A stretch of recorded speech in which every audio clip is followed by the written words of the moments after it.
হাইকোর্টে আজকে আওয়ামী দুর্বৃত্তদের একটা মিছিল অনুষ্ঠিত হয়েছে এবং এই মিছিলের নেতৃত্ব দিয়েছে ডাকসুর সাবেক ভিপি নুরুল হক নূর। আজকে আপনারা জানেন যে আমাদের গণ অধিকার পরিষদের হাইকোর্টে একটি রিট ছিল। সেই রিট আমরা করেছি প্রায় ১.৫ বছর আগে। সেই রিটের শুনানি চলছে। সেই শুনানির ধারাবাহিকতায় আজকে চূড়ান্ত শুনানির ডেট ছিল, তারিখ ছিল। আমরা সেই চূড়ান্ত শুনানির তারিখে আমাদের আইনজীবীদের নিয়ে হাইকোর্টে উপস্থিত হই এবং আমাদের এই মামলার পক্ষ হচ্ছে নির্বাচন কমিশন।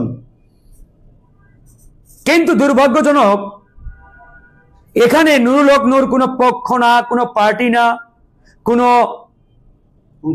অংশীদার না। তারপরেও হঠাৎ করে দেখলাম আওয়ামী টোকাইদের নিয়ে ৩০-৪০ জন হাইকোর্টে গিয়ে উপস্থিত হয়েছে।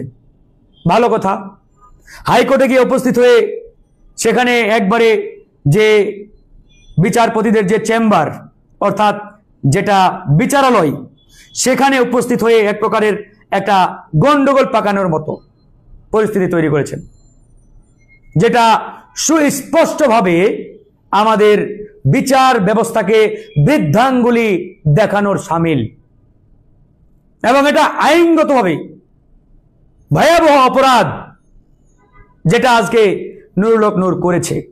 এরপরে আসেন আমাদের এই মামলার আইনজীবী অ্যাডভোকেট তাজুল ইসলাম, যিনি ইতিমধ্যে আন্তর্জাতিক অপরাধ ট্রাইব্যুনালের চিফ প্রসিকিউটর নিয়োগ পেয়েছেন বা নিয়োজিত হয়েছেন। কিন্তু আমাদের এই মামলা আমরা ১.৫ বছর আগে করেছি, অর্থাৎ আমাদের যে রিট পিটিশন এটা ১.৫ বছর আগের, এবং advocate Tajul Islam chief prosecutor হওয়ার আগেই আমরা তাকে এই মামলাটি দিয়েছিলাম আইনজীবী হিসাবে। আর আইনজীবীদের ধর্মই হচ্ছে আপনি তাকে যে কোনো মামলায় আপনার আইনগত লয়ার হিসাবে বা আইনজীবী হিসাবে নিয়োজিত করতে পারেন।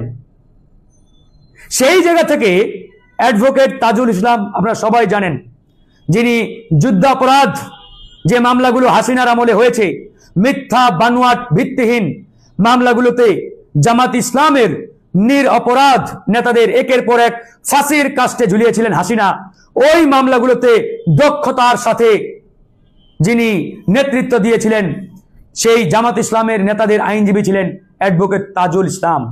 এরকম একজন দক্ষ, প্রমিনেন্ট, জ্ঞানী, অভিজ্ঞ আইনজীবীকে আজকে এই নুরুল হক নূর ডাকসুর সাবেক ভিপি টোকাই হিসাবে অভিহিত করেছেন। অ্যাডভোকেট তাজুল ইসলাম তিনি নাকি আওয়ামী লীগ, জাতীয় পার্টি এদের সাথে রাতের আধারে আতাত করছেন, মিটিং করছেন। চিন্তা করে দেখেন। অথচ এই নুরুল হক নূর, তার আমলনামা যদি আপনারা ঘেটে দেখেন, তার পুরো চরিত্রটি আওয়ামী পরিবার থেকে উঠে আসা, আওয়ামী ব্যাকগ্রাউন্ড থেকে বের হয়ে আসা। আমরা গণ অধিকার পরিষদ একসাথেই করতাম, কিন্তু তার ইসরায়েলের সাথে আতাত এবং ওই মোসাদের প্রতিনিধি বা মোসাদের এজেন্ট মেহেদি এন সাফাদির সাথে যে মিটিং, এই মিটিং আমরা মেনে নিতে পারি নাই। তার আরো অনেক অভিযোগ, আর্থিক অস্বচ্ছতা, আর্থিক তহবিল তসরুফ, স্বেচ্ছাচারিতা, একনায়কতন্ত্র, হাসিনার মতো স্বৈরাচারী মনোভাব, রয়ের সাথে রেগুলার তার যোগাযোগ, এরকম অনেক অভিযোগ আছে। কিন্তু এর পরে যখন তার বিরুদ্ধে ভয়াবহ একটি অভিযোগ, যেটা মুসলমানদের চিরশত্রু ইসরায়েলের সাথে বা ইসরায়েলের গোয়েন্দা সংস্থা মোসাদের প্রতিনিধির সাথে দুবাইয়ে গিয়ে বৈঠক করলেন, এটা আমরা মেনে নিতে পারি নাই।